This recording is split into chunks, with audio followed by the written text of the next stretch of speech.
그동안의 썸, 연애, 주변 남사친들을 보면서 매력 없는 남자의 특징이 궁금하거든요. 이런 분과는 연애로 연결된 적이 없긴 하지만 너무 나한테 맞춰주려고 하는 사람한테는 호감이 안 갔어요. 줏대 없다라는 생각이 들었고, 왜냐면 본인도 본인의 삶이 있고 취향이 있는 건데 그런 거를 생각하기보다 무조건 상대를 이렇게 웃어주려고 하는 추앙하는? 약간 그런 모습이 불편하잖아. 나 뭐도 아닌데 그런 거를 받을 때 너무 내가 부담스럽다고 느껴져서 이 사람에게는 호감이 안 갔던 케이스였고, 뭘 물어봐도 아무거나라고 하는 사람. 카페 갈래? 뭐 그러지 뭐. 여기 가볼래?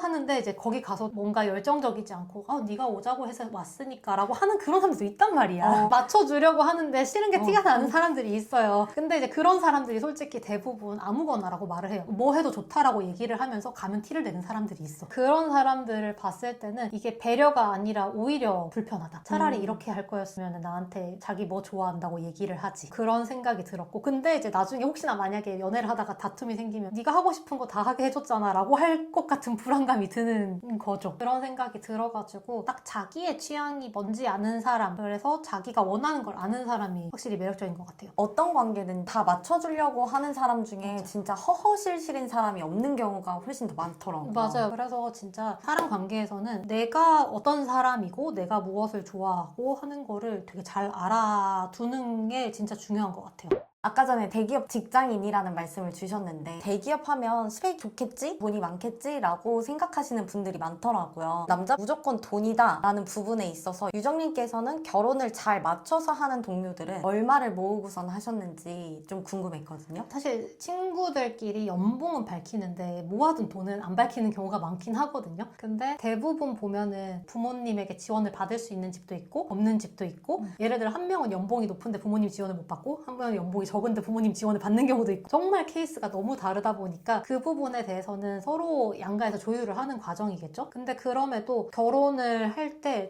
이 부분은 좀 비슷한 것 같다 라고 생각이 드는 거는 돈을 쓰는 가치관이었어요. 돈을 쓰는 가치관. 그 소비 가치관 아니면 저축에 대한 가치관이 비슷한 사람들끼리 결혼을 하는 경우가 많다라고 느껴졌어. 예를 들면 연봉 차이가 많이 나는데 이 둘이 정말 알뜰살뜰 사는 커플이야. 그러면은 돈 많이 버는 사람도 사람이랑 같이 모으면은 정말 같이 알뜰살뜰 살 수 있겠다라는 생각을 하는 거고, 그리고 둘 다 돈을 잘 버는데 둘의 씀씀이가 커. 그러면 솔직히 말해서 이 둘이 연봉 적은 사람보다 적게 모은 케이스도 있어요. 그래서 내가 정말 선호하는 저축과 소비의 가치관이 어떤지에 대해서 알고 그거를 맞는 사람끼리 만나는 게 되게 중요한 것 같아요. 진짜 중요하다. 저희 부부가 여행을 진짜 좋아하잖아요. 얘기를 할 때도 올해 여행비가 이만큼이기 때문에 여기서 이만큼을 아껴야 돼, 이런 얘기들을 하게 되는 것 같아요. 생활비에서도. 그렇죠. 이 부분 아껴 살자. 근데 여행은 이만큼은 가야겠다. 그런 게 잘 맞아서 지금까지 잘 지내는 게 아닌가.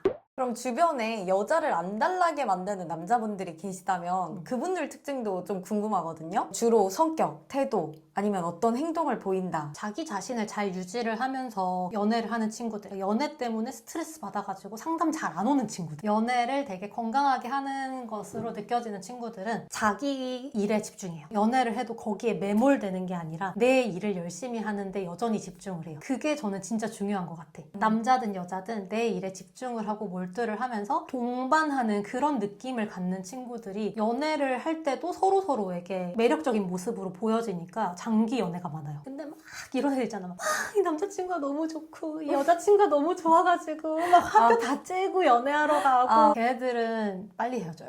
그러고 싸우고 울고불고 술 처먹고 상담 오고 헤어졌다가 붙었다가 쌩 난리를 치고 학사 경고 맞고. 대학교 때는? 그거 예상이 되는 반 거예요. 그리고 직장 생활을 하면서 연애를 하더라도 매몰된 친구들은 연애를 오래 하면 너무 힘든 거야. 나이가 들면서 연애를 하면은 체력이 딸리는데 오히려 자기 것에 딱 집중을 하고, 나는 연애할 때 일주일에 한두 번만 만나는 게 좋아. 아니면 나는 주말에는 이렇게 만났으면 좋겠어. 내가 어떤 연애를 선호하고 나에게 어떤 연애가 맞는지를 알고 가는 친구들이 확실히 연애를 잘해요.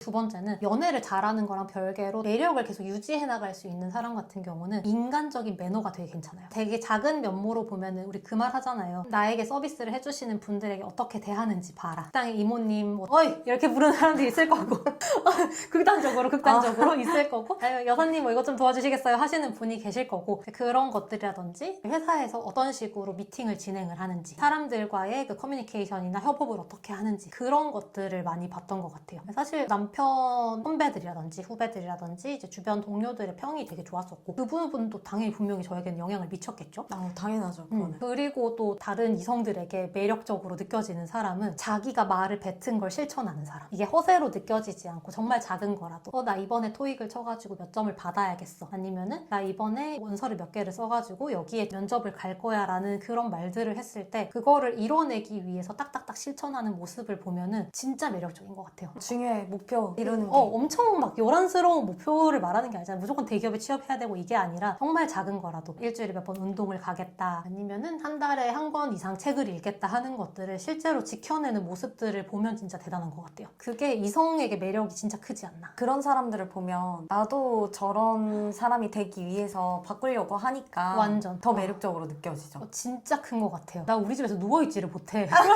우리 남편이 책 읽어가지고 나 임산부인데 못 누워있어. 너무한 거 아니야? 누워서 책이라도 읽어야겠다는 생각이 든다니까. 진짜 좋은 아빠가 되겠다. 내 남편이 아빠가 되는 거랑 별개로 내가 계속 이 사람을 존경할 수 있게 돼요. 그거 너무 중요해요. 여자들이 그 존경할 수 있는 남자를 좋아한다라고 이야기를 하잖아요. 근데 그 존경이 예를 들면 뭐 사회적으로 성공해가지고 1년에 뭐 몇 억씩을 벌어오는 이런 사회적 성공이 아니라 연애를 하는 여자친구, 남자친구 입장에서는 더 가까이서 그 사람을 보잖아요. 이렇게 작은 목표를 달성하는 모습 진짜 존경스러운 것 같아요. 이게 얼마나 힘든지 알거든. 맞아. 내가 나도 못하는데. 그니까 내가 이번 달에 3kg를 빼겠다라고 다짐을 했어. 근데 열심히 노력해가지고 2kg를 뺐어. 이것도 얼마나 힘든지 아니까. 과정을 우리가 옆에서 볼 수 있는 게 연인 관계잖아요. 그래서 그런 모습들에서 존경심을 진짜 많이 느끼는 것 같아요. 난 이게 진짜 큰 것 같아. 진짜 목표를 설정하고 실천하는 사람. 진짜 작은 거라도 나는 허세를 많이 부려. 그럼 방금 전에 이렇게 행동적인 면모에 대해서 말씀을 주셨는데 그분들의 키, 외모 이 부분에 대한 특징이 있는지도 저는 좀 궁금하더라고요. 최근에 이제 대학교 친구들을 만났는데 내가 20살 때 만난 인간들이 지금 30 몇 살이 됐잖아요. 결혼하고 배가 이만큼 나왔더라 진짜. 맞는 정말 많이 먹었어. 나보다 배가 더 나온 것 같아. 그렇긴 한데 이제 그 아이들이 연애를 할 당시나 결혼하기 전 같은 경우에는 전체적으로 깔끔했어요. 패턴이 화려한 티셔츠를 입는다든지 막 옷차림이 아니었고 그 당시에는 무텐다드가 없었지만 깔끔한 옷차림, 단정한 손발톱, 뭔가 물건을 집을 때 손톱의 길이가 이만큼 나와 있다든지 그런 스타일은 아니었던 거죠. 그러고 담배 피는 친구가 있었더라도 담배 냄새가 별로 안 났어요. 중요하다. 되게 인간적인 매너처럼 느껴졌어. 그러니까 왜냐면 저는 공대였으니까 한 반에서 50명 정도가 수업을 들어요. 그러면 그 중에 나만 여자야. 이런 경우가 많았거든요. 근데 거기서도 나도 친한 친구가 있을 거고 안 친한 친구가 있을 거잖아. 근데 안 친한 친구들 중에는 담배 냄새가 너무 많이 나. 먼 그대야. 얘는 안 친하게 지내고 싶어. 이제 담배를 피더라도 사람을 만나기 전에는 담배를 안 피는다. 이런 매너를 갖추고 있는 친구들, 그 정도의 깔끔함을 가지고 있는 친구들이 연애도 잘 했던 것 같고 인간적인 매너가 있다고 느껴지는 거니까.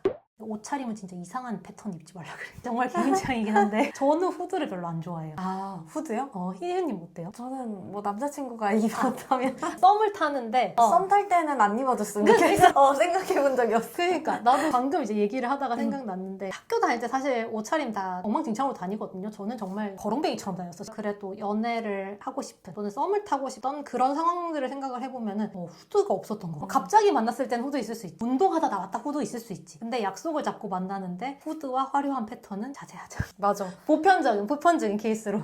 그리고 남자분들이 보통 키가 작은 친구들이 솔직히 말하면 외모적인 컴플렉스가 가장 많은 것 같긴 하더라고요. 키가 얼만큼 작은지는 모르겠지만 168 이상이면 연애를 하는데 엄청난 제약이 있는 것 같진 않아요. 168 이상이면? 소개팅을 할 땐 제약이 있을 수 있어요. 왜냐면 소개팅은 대부분 조건에 맞춰보고 남자들도 사실 소개팅할 때 여자 얼굴 다 보고 얼마나 예쁘신지 얼마나 날씬하신지 보고 만나는 거니까 그쵸. 제약이 있을 수 있지만 168 이상이신 분들은 일단 인간적인 매력으로 자연스럽게 자만추를 진행한다 그러면은 엄청난 제약은 아닌 것 같아요. 그리고 키 큰 애들이 다 연애를 잘하냐? 그건 또 아니니까. 그런 뭐 사연이 있으신가요? 친구 중에 키가 저랑 똑같은 남자애가 있거든요. 얘 진짜 매너가 좋거든요. 170 정도 되는 친구인데 그리고 그 친구 되게 말랐어요. 20살 때 너 오늘 몇 킬로 나가? 서로 내가 너보다 덜 나간다 막 이러고 있었던 남자애였는데 그 친구는 장기 연애를 되게 잘했고 매너 너무 좋고 결혼도 잘한 친구였고 키가 큰 친구 중에 어릴 때는 연애를 못하다가 이제 나이가 들면서 점점 나아진 케이스인데 얘가 180이 넘어요. 얼굴도 하얘. 외향적이면서 성격도 너무 좋고 친구로 정말 너무 좋은 친구인데 그럼 다 갖췄는데? 연애를 못해. 왜? 이 영상을 안 보길 바라는데 그 친구가 어릴 때 좋아하던 친구가 있었어요. 그 여자애는 그 남자애에게 그닥 호감을 느끼지 않아서 여러 가지 이유가 있겠지. 이성적인 호감이랑 인간적인 호감도 다를 수 있으니까. 근데 이 남자애가 그 여자애의 그 마음을 배려하지 않고 운동장에 촛불을 켰어.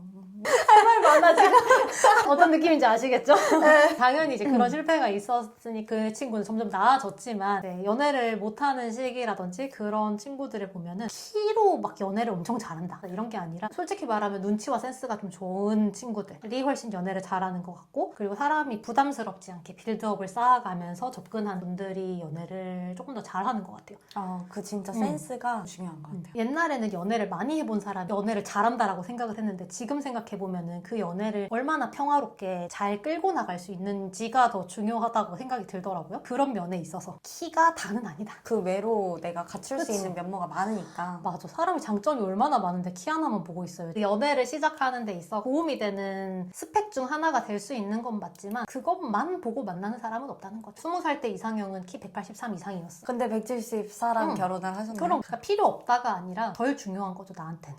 그럼 그렇게 매력적인 남자들은 혹시 어디서 만나시는지도 궁금하더라고요. 뭐 들은 소스가 있으신가요? 케이스가 다 달라요. 자만추도 있고 아니면 소개팅도 있고 그리고 친구가 솔직히 스펙으로는 여자친구보다 더 좋았는데 길에서 번호를 딴 케이스도 있고 번호를 땄어요? 그 중에 하나가 지금의 와이프랑 결혼을 하는데 그 와이프의 번호를 따서 이제 결혼을 했죠. 혹시 어디에서? 지방이야 지방. 그 동네에서 있었던 일이었어요. 적극적인 친구들도 있는 것 같고 진짜 자연스럽게 사내 커플도 많고 아니면 대학교 때부터 쭉 만나오는 친구들도 많고 솔직히 말하면은 되게 두루두루 좋은 남자들은 대학교 때 체 가진다 체 가진다고요? 그런 말들이 좀 있긴 해요. 만약에 여기가 여자분들이 많이 보는 채널이었다 그러면은 괜찮다 싶은 놈 빨리 잡아라요. 이 남자들이 빨리 낚여가. 그래서 진짜 친구들 중에 대학교 때부터 사귀어가지고 20대 때 결혼한 친구들 많아요. 애도 빨리 나. 그럼 주로 남자분들이 고백을 받는 건가요? 아니요. 남자애들이 고백을 하는데 여자들이 연애를 잘 이끌어가서 안 놓치는 거지. 괜찮다고 생각이 드니까. 그치. 어리니까 외모도 어느 정도 있겠지만 성격과 나와 잘 맞는 사람 다시 찾기 어렵다는 거를 알고 연애를 잘 끌어가서 결혼하는 케이스들이 있죠. 20대 때 중요한 걸 알았다.